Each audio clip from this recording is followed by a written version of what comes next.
History was made down in D.C. after Congress passed the Respect for Marriage Act. But it's right here in Michigan's highest court where LGBTQ Michiganders will have to continue to fight for their rights, despite landmark legislation coming out of D.C.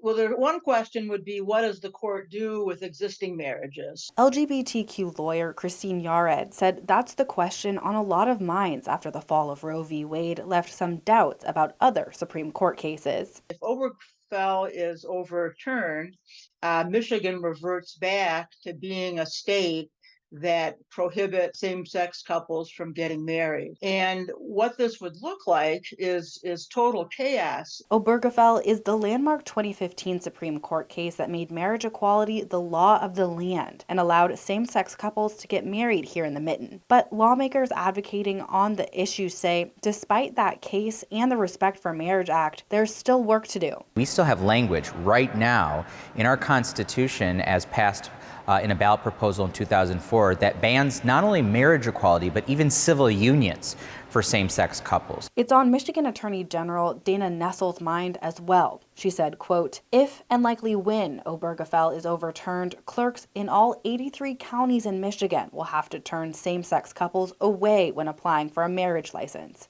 People on their 12th marriage or who were convicted of killing their last spouse can marry in Michigan, but not gay people. But Moss tells me legislators are aware and working on finding a change, which would likely have to be a change to the Constitution made by the voters. So last year we saw both of those avenues that put an amendment to the Constitution on the ballot. We could do it if we have 3/4 vote in each chamber. I think that's going to be a heavy lift. Yared says recognizing same-sex marriage is about more than a ring and a piece of paper. I would start with just the idea of how much it means emotionally. She says to turn back now would be deeply damaging. All of a sudden, now we're going to revert back to the idea that some people aren't good enough, and that their marriage isn't good enough, their love isn't good enough. Now, there are a lot of parts at play here, and we'll keep an eye on these issues as they develop.